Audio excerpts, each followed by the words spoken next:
और वो लोग शेन को किस तरीके से ट्रीट कर रहे हैं। अब बाहर आते ही जीजी की बुद्धू जैसी हरकतें चालू हो जाती हैं और हम देखते हैं कि तभी यहाँ पर जियोंग आता है और वो शेन पर गुस्सा करने लग जाता है कि वो जीजी के साथ क्या कर रहा है। तो शेन कहता है कि दिख नहीं रहा है कि वो उसका बॉयफ्रेंड है और उसका केयर कर रहा है। तो इतने में यहाँ पर जियोंग अपना बैंक बैलेंस दिखाते हुए कहता है जब इस लायक हो जाओगे तब आना जीजी का ख्याल रखने के लिए तुम। तो शेन हंसते हुए कहता है कि तुम्हारे पैसे मेरे पैसों के 1% भी बराबर नहीं है। ये कहकर शेन अपना बैंक बैलेंस दिखाता है। ये देखकर जियोंग चुप हो जाता है और सोचता है कि शेन इतना अमीर है तो जाहिर सी बात है ये बात उसने जीजी को बताई नहीं होगी। और आखिरकार शेन कौन है और उसका बैकग्राउंड क्या है ये बात आखिरकार जियोंग को ये बात पता लगाना यहाँ पर जरूरी था। और वो फिलहाल कुछ नहीं बोलता तो शेन चुपचाप जीजी को यहाँ से उठाकर लेकर चला जाता है। अब दोनों ही घर आते हैं तो यहाँ पर जीजी शेन को उसके साथ रोमांस करने के लिए बोलती है। शुरुआत में तो शेन मना करने लगता है लेकिन जीजी नहीं सुनती और उसे फोर्स करती है तो शेन खुद को रोक नहीं पाता और वो दोनों यहीं पर रोमांस करना स्टार्ट कर देते हैं। अगली सुबह जीजी जियोंग के सपने देख रही होती है कि जीजी जियोंग को सपने में पीट रही है और उसके बगल में यहाँ रियल में शेन बैठा हुआ है और वो जियोंग समझ के शेन को पंच मार देती है। अब शेन थोड़ा सा यहाँ पर गुस्सा हो जाता है कि वो जियोंग के बारे में सपने देख रही है लेकिन जीजी को शेन के जेलसी के बारे में यहाँ पर पता नहीं लग पाता और अब शेन गुस्सा होकर के बाहर ब्रेकफास्ट बनाने के लिए चला जाता है। इतने में जीजी को जियोंग का मैसेज आता है जो उसे कह रहा था कि शेन उसके लिए अच्छा लड़का नहीं है और वो उसे छोड़ दे। तो जीजी यहाँ मैसेज करती है कि भाई आप ये सब मैसेज करना छोड़ दो, मेरे बॉयफ्रेंड को बिल्कुल भी अच्छा नहीं लगेगा अगर मैं इस तरह किसी और लड़के से बात करूँ तो। अब रेडी होकर जीजी जैसे ब्रेकफास्ट के लिए आती है तो वो शेन को यहाँ पर कुछ टाइम के लिए अपना बॉयफ्रेंड बनाना चाहती थी। तो शेन यहाँ पर उसे कहने लगता है उसे बदला लेने के लिए अब यहाँ पर शेन से उससे शादी करनी पड़ेगी। वो जीजी भी इस बात के लिए मान जाती है क्योंकि उसे ये सारी चीजें जियोंग से है पीछा छुड़ाने के लिए हेल्प करने वाली थी। अब दोनों ब्रेकफास्ट करने के बाद यहाँ से निकलकर शादी का सर्टिफिकेट लेने के लिए जाते हैं जहाँ पर जीजी को सच में बिलीव नहीं हो रहा था कि उसने शेन से शादी कर ली है और वो भी एक मेल मॉडल से। बट जो भी हो सच्चाई तो यही है, शेन का तो जैसे सपना ही पूरा हो गया जीजी से शादी करके।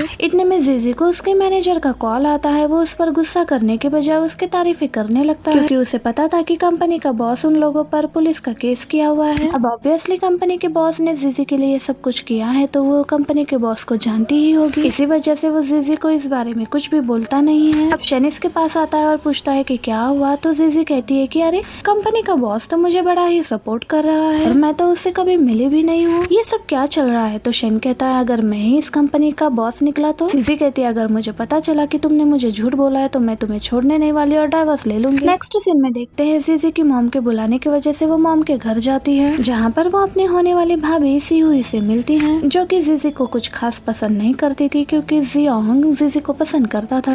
जीजी यहाँ पर अपने मॉम से मिलती है और जियोंग एक्सप्लेन करता है कि मुझे नहीं पता था कि सिहुई यहाँ पर आने वाली है। उसकी मॉम भी आकर जीजी से यही कहती है तो जीजी कहती है कि कोई बात नहीं मॉम, मुझे कोई प्रॉब्लम नहीं है, सिहुई वैसे भी इस घर की होने वाली बहू है तो इसका आना जाना तो कॉमन ही है। जीजी मॉम के लिए खाना बनाने जाती है तभी जियोंग यहाँ पर आता है और उसे एक्सप्लेनेशन देने लगता है लेकिन जीजी उसकी कोई भी बात सुनने के लिए तैयार नहीं थी। बस एक ही बात क्लियर करती है कि उसने जियोंग से ब्रेकअप कर लिया है, अब वो किसी से भी शादी कर ले उसे कोई फर्क नहीं पड़ने वाला। तभी हम देखते हैं सिहुई भी जीजी के पास आती है। जियोंग के जाने के बाद वो खुद को हर्ट करती है और वो सब कुछ ब्लेम जीजी के ऊपर डाल देती है और जियोंग यहाँ पर आता है और वो जीजी को डांटने लगता है। सिहुई को हर्ट कैसे कर सकती है। जीजी यहाँ पर एक्सप्लेन करती है कि उसने सिहुई को हर्ट नहीं किया है लेकिन वो उस पर ट्रस्ट नहीं करता और जीजी पर ही गुस्सा निकालने के बाद वो सिहुई को डॉक्टर के पास ट्रीटमेंट कराने के लिए लेकर जाने लगता है। जीजी की मॉम को भी ये सारी बातें पता चलती है। मॉम यहाँ पर आती है, वो खुद भी अपनी बेटी की बातों पर भरोसा नहीं करती और कहने लगती है कि आई नो कि तुम जियोंग को पसंद करती थी लेकिन सिहुई उसके लिए ज्यादा बेटर है, वो भी उन्हीं की तरह अमीर है तो बेटर यही होगा कि वो उन दोनों की शादी होने दे अच्छे से। जीजी को इस बात का बुरा लगता है कि उसकी खुद की माँ उसकी बातों पर भरोसा नहीं करती कि उनकी बेटी ने सिहुई को बुली नहीं की है। जियोंग तो उसे डॉक्टर का ट्रीटमेंट कराने के लिए लेकर तो जाता ही है।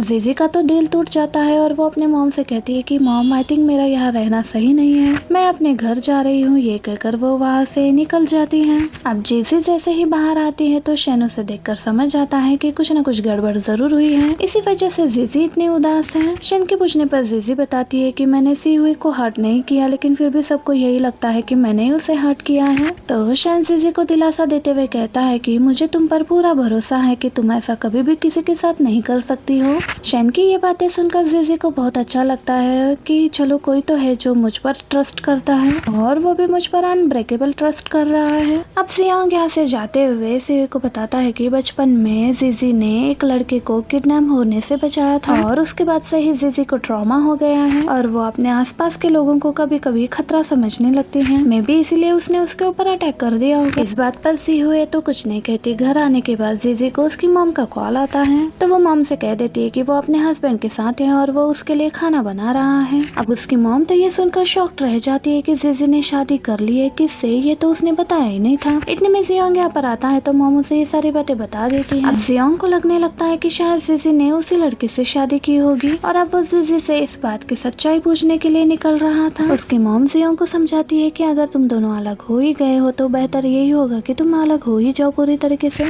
इधर जीजी शेन के साथ बैठकर डिनर कर रही थी। जीजी शेन को थैंक्स कहती है उस पर भरोसा करने के लिए और उसके लिए सब कुछ करने के लिए। तो शेन जीजी से कहता है कि मैं पति हूँ अब तुम्हारा, अगर मैं तुम्हारा पति हूँ तो ऑब्वियसली मैं तुम्हारा ही सपोर्ट करूंगा। तुम्हें बताओ मैं तुम्हें, नहीं तो बताओ किसे सपोर्ट करूंगा। अब ये दोनों डिनर के बाद रोमांस कर ही रहे थे, तभी वहाँ पर जियांग फ्लावर बुके लेकर जीजी को समझाने के लिए आता है। तो यहाँ पर जीजी डोर ओपन करके कहती है कि भाई ये ठीक नहीं होगा आपका इस तरह से मेरे घर पर आना। अब मैं मैरिड हूँ और आपकी भी शादी सीयुई से होने वाली है, तो आपको इस तरह से यहाँ पर नहीं आना चाहिए। जियांग कहता है सीयुई कितनी अच्छी है, वो तुम्हें माफ कर दे रही है, तुम्हें माफी भी मांगने की जरूरत नहीं है। जीजी कहती है पिछले कितने सालों से हम दोनों एक दूसरे को जानते हैं, लेकिन फिर भी आप मुझे नहीं समझ पाए। मुझे लगता था मुझे दुनिया में सबसे ज्यादा समझने वाले इंसान तुम ही हो, लेकिन तुमसे अच्छा तो मेरा पति निकला। कम से कम इसे मुझ पर भरोसा था है कि मैं ऐसा नहीं करूंगी। इसके बाद जीजी उसके मुंह पर दरवाजा बंद कर देती है, जिसके बाद शेन जीजी के साथ फिर से रोमांस करना स्टार्ट कर देता है, और जियांग यहाँ पर कमरे के बाहर डोर नॉक करता ही रह जाता है। शेन की नजर इतने में जियांग की घड़ी पर पड़ती है। वो जीजी ने उसे दिया था, ये देखकर शेन को बहुत ही गुस्सा आता है। शेन जियांग को नीचा दिखाने के लिए उससे उसकी घड़ी खरीदने वाला था। जियांग काफी देर से डोर नॉक कर रहा होता है, लेकिन जीजी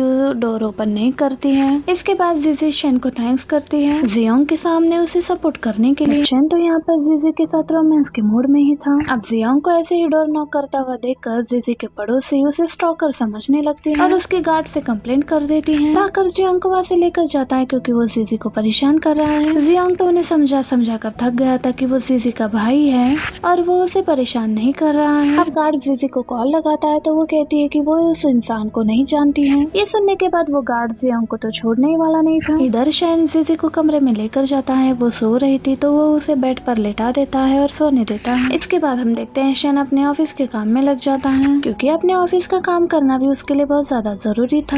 अब वो अपने असिस्टेंट को कॉल करता है और जियांग से उसकी वॉच खरीदने के लिए बोलता है। शेन के पास तो बहुत सारे पैसे थे, वो जो चीज चाहे वो खरीद सकता था, लेकिन जियांग जीजी का वॉच रखना डिजर्व नहीं करता और वो उसे नीचा दिखाना चाहता था, इसलिए वो ये सब कुछ करता है। नेक्स्ट मॉर्निंग जियांग के फादर उसे कहते हैं बड़ी कंपनी हमारे साथ कोऑपरेट करने के लिए तैयार है, लेकिन शर्त बस इतना है कि उन्हें तुम्हारा वो वॉच चाहिए जो कि एक लिमिटेड एडिशन है और आउट ऑफ स्टॉक है। अब जियांग के पास भी कोई ऑप्शन नहीं था उन्हें ये वॉच देने के अलावा, और अपनी वॉच उस डील के लिए वो सेल कर देता है। नेक्स्ट मॉर्निंग शेन को इन्फॉर्मेशन मिलती है उसके असिस्टेंट के थ्रू कि उसने वो वॉच खरीद ली है। अब वो जीजी के लिए ब्रेकफास्ट बना रहा था, जीजी उसके पास आने लगती है तो वो अपना फोन अंदर रख देता है ताकि उसे इस वॉच के बारे में पता ना चल सके। अब जीजी जैसे ही शेन के बनाए ब्रेकफास्ट टेस्ट करती है और वो उसकी बहुत ही तारीफ करने लगती है क्योंकि वो बहुत ही टेस्टी बना था। उसे लेट हो रहा था, वो थोड़ा बहुत ही खा करके जल्दी में निकल जाती है ऑफिस के लिए।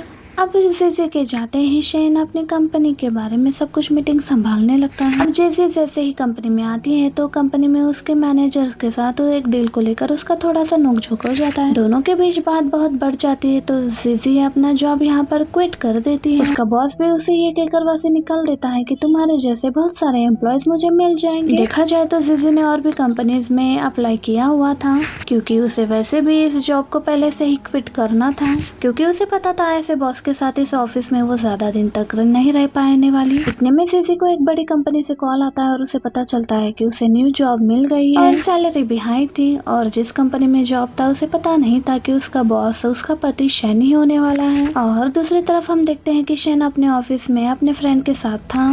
शेन को वो वॉच मिल गई थी और वो दोनों जीजी के बारे में बात कर रहे थे। तभी शेन की असिस्टेंट आकर शेन को बताती है कि उसकी वाइफ का जॉब अपने ऑफिस में फाइनल हो गया है। अब ये सुनकर तो शेन सरप्राइज्ड हो जाता है। उसने अपने सेक्रेटरी को ऑलरेडी मना करके रखा था कि जीजी को पता नहीं चलना चाहिए कि एक्चुअली में वो इस कंपनी का ओनर है। और उल्टा असिस्टेंट ने उसकी वाइफ को उसी की कंपनी में जॉब दे दिया है। शेन सॉरी कहती है क्योंकि ये बात उसे याद नहीं थी। अब शेन को यहाँ पर खुद को छिपाना था और जीजी अपने बॉस से बात करने के लिए ऑफिस में आ रही थी। यहाँ पर एक क्लीनिंग स्टाफ भी थी। वो उसे अच्छे खासे पैसे दे करके उससे क्लीनिंग ड्रेस ले लेता है और वो खुद पहन लेता है ताकि वो ऑफिस का एक हेल्पर की तरह ही लगे। अब शेन हेल्पर की यूनिफॉर्म को पहन करके वहाँ पर हेल्पर की तरह ही खड़े हो जाता है।